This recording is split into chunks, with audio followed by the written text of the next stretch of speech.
কিছুদিন আগে আমাদের খামারের জেব্রা ফিশগুলোকে কিভাবে ব্রিডিং করতে হয় সেই প্রসেস দেখাইছিলাম। তো আমাদের জেব্রা ফিশ সাকসেসফুলি ভাবে ডিম দিয়েছিল। তো সেই ডিম থেকে বাচ্চা হয়েছে। তো মাশাআল্লাহ এখন অনেক সুন্দর বড় বড় হয়ে গেছে। তো আমরা কিছুদিন টানা ব্রাইন শিম হ্যাচ করে আমরা ব্রাইন শিম খাওয়াইছি।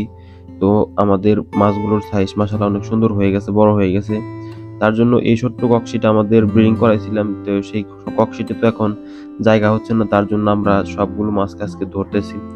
ধরে তো অন্য হাউস একটা আমরা শিফট করব, কারণ এগুলো বাচ্চা অনেক বড় বড় হয়ে গেছে। তো এখানে রাখলে আর মাছ খাবার খাইতে সমস্যা হয়, পানিতে গ্যাস হয়, তো মারা যাওয়ার রিস্ক থাকে বেশি। তার জন্য আমরা এই মাছগুলোকে আজকে ধরে অন্য একটি ট্যাঙ্কে নিয়ে শিফট করব, কারণ হচ্ছে মাছ বড় জায়গায় রাখলে মাছগুলো চলাফেরা করতে পারবে সুন্দরভাবে। তো তাহলে মাছ অনেক ভালো করে বড় হবে এবং আমরা প্রত্যেকদিন লাইভ ফিড মানে ব্রাইন শিম দেই। কারণ হচ্ছে ব্রাইন শিম হচ্ছে ছোট মাছের খাবার, এরা হচ্ছে ফিড ধরে না এখন, তার জন্য হচ্ছে ব্রাইন শিম দেই। তো ব্রাইন শিম খাওয়াইলে মাছ ভালো করে বড় হয়। তার জন্য আমরা আজকে মাছগুলো ধরে অন্য ট্যাঙ্কে শিফট করে ওখানে সুন্দরভাবে মাছগুলোকে বড় করার চেষ্টা করব। তো যারা মাছ পালেন তারা অন্তত জানেন হচ্ছে শীতকালে যে ব্রাউট একটা ফিশ ডিম ছাড়ে না, বা আমিও বসাইছিলাম কিছুদিন আগে, ডিম ছাড়ে নাই কারণ ঠান্ডা পড়ে গেছে এখন। তার জন্য আমরা কিছু এক্সপেরিমেন্ট করতেছি। তো আমরা সামনে ভিডিও আনবো শীতকালে কিভাবে জেব্রা ফিশকে ব্রিডিং করতে হয়, কিভাবে ব্রিডিং এ বসালে মাছ ডিম ছাড়বে। তো সেই বিষয়ে আমাদের একটা এক্সপেরিমেন্ট চলতেছে। তো আমরা আপনাদেরকে পরবর্তীতে জানাবো। তো আমাদের মাছগুলোকে ধরা শেষ। তো আমরা যেই ট্যাঙ্কে এই মাছগুলো রাখবো, তো সেই ট্যাঙ্কে আমাদের কিছুক্ষণ মানে অ্যাডজাস্ট করার জন্য রেখে দিতে হবে। কারণ হচ্ছে পানি টেম্পারেচার অ্যাডজাস্ট না হলে এমনিতেই জেব্রা মাছ হচ্ছে এমনি একটু দুর্বল মাছ, কারণ এরা অল্পতেই মারা যায়। তার জন্য আমাদের কিছু টাইম অ্যাডজাস্ট করার জন্য রেখে দিতে হবে, প্রায় 10 মিনিটের মতো রাখলেই হয়ে যাবে। পানির টেম্পারেচার অ্যাডজাস্ট হলে মাছগুলোকে আমরা সুন্দরভাবে রিলিজ করে দেবো এই ট্যাঙ্কে।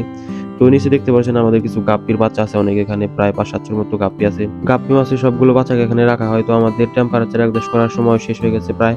তো এখন আমরা সবগুলো মাছকে এখন আমাদের এই গাপ্পির হাউসে রেখে দেবো, মানে রিলিজ করে দেবো। কারণ হচ্ছে এখানে গাপ্পি মাছের ছোট ছোট সাইজের বাচ্চা, আমাদের জেব্রা ফিশের বাচ্চা ছোট ছোট, তখন আমরা এখানে রিলিজ করে দেবো সুন্দরভাবে। তো গাপ্পি মাছ ও জেব্রা ফিশের বাচ্চা একসাথে রাখলে সমস্যা কিছু হতে পারে, না হতে পারে। কারণ গাপ্পি মাছের বাচ্চা আর জেব্রা ফিশের বাচ্চা প্রায় সমান সমান সাইজ হয়েছে, তার জন্য আমি একসাথে এক ট্যাঙ্কের মধ্যে রাখছি। কারণ জায়গা স্বল্পতার কারণে, আমাদের ট্যাঙ্ক একটু কম থাকার কারণে এখন আমাদের গাপ্পি ও জেব্রা ফিশের বাচ্চা একসাথে বড় করতেছি।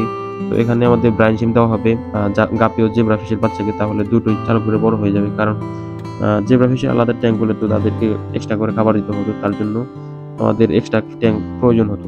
তাই আমাদের জায়গা স্বল্পতার কারণে আমাদের তো এখানে সুন্দরভাবে মাছগুলো বড় হবে। আপনাদের যাদের জেব্রা ও গাপ্পি ফিশ প্রয়োজন হয়, হিউজ কোয়ান্টিটি আমার গাপ্পি রয়েছে, তো চাইলে অর্ডার করতে পারেন আমাদের কাছ থেকে গাপ্পি ও জেব্রা ফিশ ও যে কোনো মাছ। তো আজকের ভিডিও পর্যন্ত, সকলে ভালো থাকবেন, সুস্থ থাকবেন। আমাদের চ্যানেল নতুন হয়ে থাকে চ্যানেলটি সাবস্ক্রাইব করুন। ভালো থাকবেন সবাই।